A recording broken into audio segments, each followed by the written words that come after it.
And we move on to the second part of the list. I hope you all have been enjoying this so far. Also, again, if the mic sounds a little weird, that's because I have the fan on, because this video probably will take a little while, and I didn't want to be hot.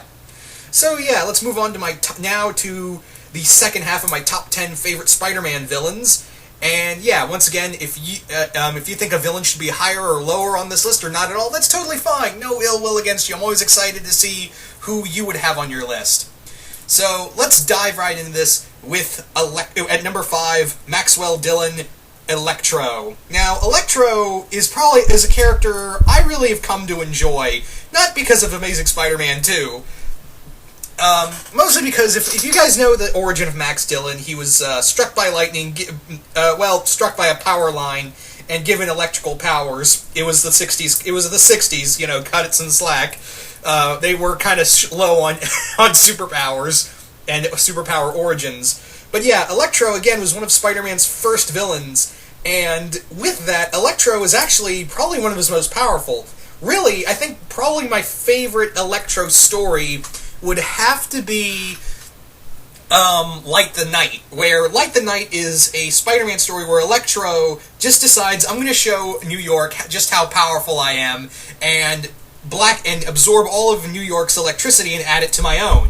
And Spider-Man actually beats him via, you know, talking him down. He actually doesn't really fight him up close, he actually just talks him down.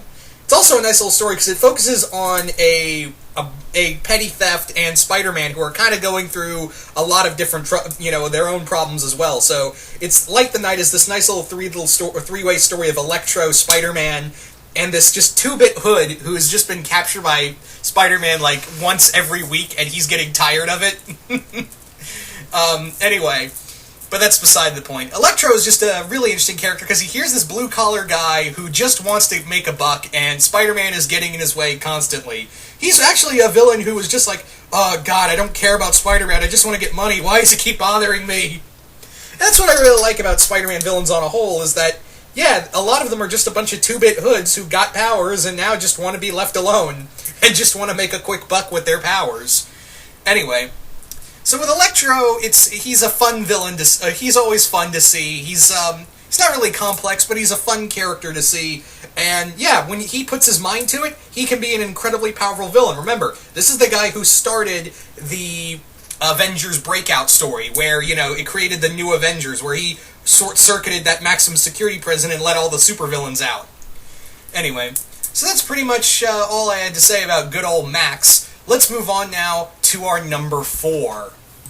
At number 4, Kraven the Hunter. Now, Kraven is, again, another very early Spider-Man villain, and really, probably one of his most dangerous. When you really think about it, Kraven is by far one of the most dangerous villains Spider-Man has come across. Let's not forget Kraven's Last Hunt, but also, you know, in the early years, he was one of the few villains who could not only outthink Spider-Man, but also be a villain who could go toe-to-toe with Spider-Man. He was a physical threat for Spider-Man. Here was a guy who could actually, you know, not a lot of, aside from, you know, villains, you know, a lot of Spider-Man's, in the earlier days of Spider-Man, a lot of the villains either had a lot of power but not too bright, or they had a lot of brain but not enough brawn.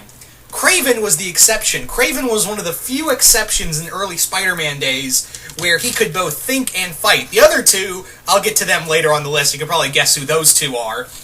But yeah, in the early days, Kraven was one of the few villains who could both outthink and outfight Peter on, you know, even on a good day. Spider-Man had a lot of problems against Sergei Kravenov. But Kraven was a very dangerous, dangerous opponent, and his resurrection proved that. Hell, he had the whole Kraven family, you know, who quintessentially went out and hunted down the entire Spider-Man family at the time. Kraven is, of course, he's also the cousin of, well, half-brother of, is it half-brother or cousin? I can't remember, but yeah, he's related to the Chameleon.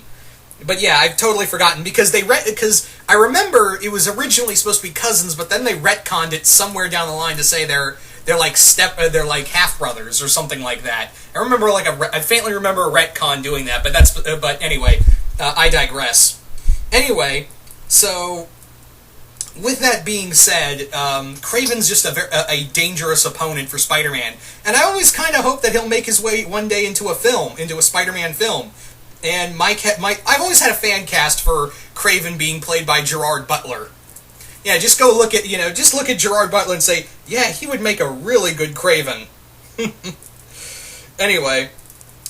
But with that being said, Kraven was is both a physical and mental opponent for Peter. But yeah, anyway, what more can I say about good old Kraven the Hunter? Moving on. At number 3, the Sandman. Now, the Sandman is a very cool character to me. Again, another one of Spider-Man's earliest foes, and arguably one of his most powerful. You see, Flint Marko, or William Barker, or, whatever name he takes, Sandman is a very complex character. Here's this 2-bit hood, got powers through an accident. Now he's literally a whole body made of sand. But here's the thing, this is a guy who walks the line between good and evil. He even at one point was an Avenger. Yeah, just get your head around that. Sandman at one point was an Avenger. Now, first off, I've just kind of liked his powers on a whole. Like, yeah, he can make his body as hard as concrete, or, make his body like as, just a whole pile of sand and morph it into any form he pleases. But yeah, he's a very interesting character because this is a guy who wants to change. This is a guy who's always wanted to change in one form or another. And yeah, Spider-Man has tried to help him, and even at points, he has actually rescued Spider-Man. He's actually saved Spider-Man from certain death multiple times, and was even a lover for Silver Sable. And like I said, he was an Avenger. This is a guy who really wants to just, at points, he just wants to go, I really just want to stop what I'm doing and just rethink my life. But it's very much like how Joe Pesci said, the moment I think I'm out, they pull me back in. And sadly, that's what it's like for for Flint Marko. But with Sandman, this is a character who has been through a lot, and sometimes he doesn't and usually he doesn't really blame Spider-Man for his problems. It's usually his fault, or sometimes the other villains around him who are the cause of his problems. But yeah, Sandman's just a very, here's a guy who's not only gone toe-to-toe with with Spider-Man, but also, like Rhino, he's also, sparred with the Hulk, as well as the likes of Thor and the Fantastic Four. This is a guy who has made himself, a brawler all across the Marvel Universe, and has taken some serious hits along the way. But what more can I say about Sandman, other than he's just a really interesting character, and I'm always interested because he can usually play both fields, and yeah, it never turns out well for him in any case. So there you go, guys. At number 3, the Sandman. Yeah, you knew this guy would be on here. You knew this bastard would be on this list. Norman Osborn, the Green Goblin. Yeah. If you could look up insane asshole in a dictionary, probably chances are you're either going to find Joker or him in the definition. Never will you find a more dangerous opponent for Peter Parker than the Green Goblin.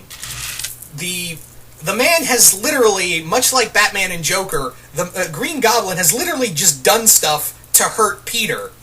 Of course we all know that he was responsible for the death of Gwen Stacy. He also made sure that in the 616 universe, he made sure that Mary Jane had a miscarriage that would have become, in the previous Marvel universe, Spider-Girl, May Parker. Of course, we know that there was a what-if universe surrounding that. But yeah, there was, of course, at one point, yeah, he made sure that Mary Jane had a miscarriage that prevented them from having that future child.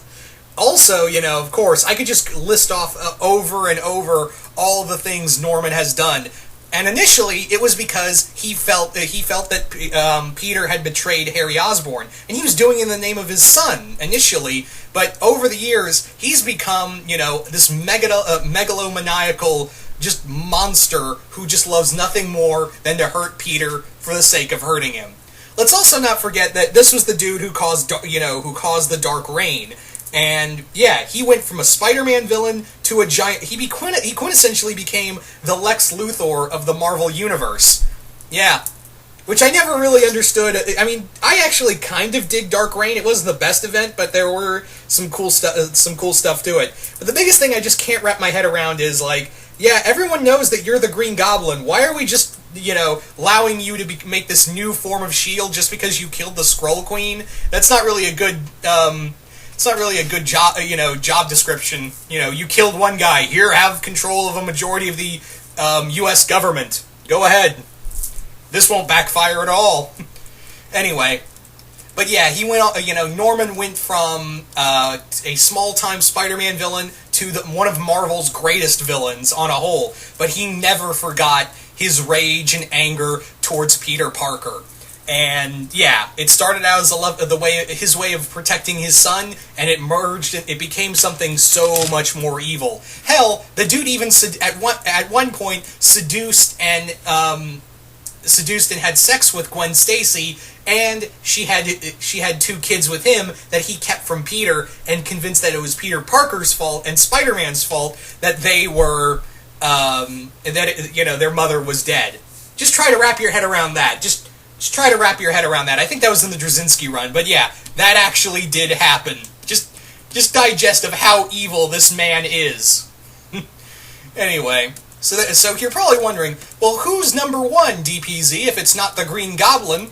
Well, who else would it be? None other than Otto Octavius, Dr. Octopus. I really love Dr. Octopus. I think before I started reading comics on a bigger form, I started my fascination with Dr. Octopus started with, of course, Spider-Man 2 before I really got into comics. Dr. Octopus is by far one of the most intriguing villains I've ever read, because here's a guy who is kind of much more than Green Goblin is. Here is the guy that's probably the very definition of great power and using it irresponsibly, because Dr. Octopus grew up much like Peter Parker did. He grew up as, he was treated badly at school, and unlike Peter Parker, who had his loving family, Otto lived under an abusive father and just this kind of indifferent and almost borderline mentally unstable mother. So, yeah, he really became, mentally unstable, and he was picked on at school. He was made fun of by girls, and yeah, despite everything, he was still, all of his scientific achievements, he was still treated as a pariah among his peers. Same with Peter Parker. However, unlike Peter, who rose above it, and, when he put on that mask, everything seemed to float away, it didn't really exactly float away for for Otto, when he became Dr. Octopus. Plus, let's admit it, those, 4 metal tentacles are pretty fucking badass. So, that was the thing, is that Otto is is also, like I said about Kraven, and the same thing about, Norman, is that early on, he was a mixture of brains and brawn. And after Norman's quote-unquote death, he kind of amplified himself to being, Spider-Man's number 1 enemy until Norman's return for a while. Anyway, so with that being said, Otto was this incredibly, he was incredibly intelligent, he was a fierce fighter, and, he did a lot of strange stuff, like trying to marry Aunt May. He also became a crime lord, known as the Master Planner. He also, he's also elevated himself into, major Marvel status as well. He also, of course, in Ends of the Earth, and even nearly dropping a nuke on Manhattan earlier in the comics. Let's also not forget that, of course, we had Superior Spider-Man through him, and while I'm not the biggest fan of Superior Spider-Man, even though, yeah, it's Dr. Octopus as Spider-Man, that should be cool. No, if you enjoyed Superior Spider-Man, that's totally fine. I just did not care for it.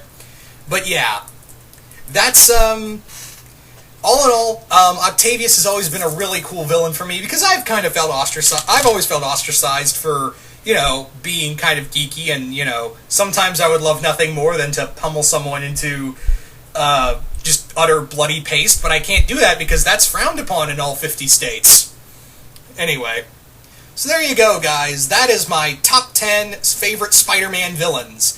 Again, if you think a villain should be higher or lower on the list or not at all, that's totally fine. No ill will against you. I'm always excited to hear who you would have on your lists. I'm always excited to hear who you would have on your lists in your video, in the comments below. And yeah, just comment below, let me know, who are your top 10 favorite Spider-Man villains? Once again, hope you all enjoyed this, and I will see you guys later.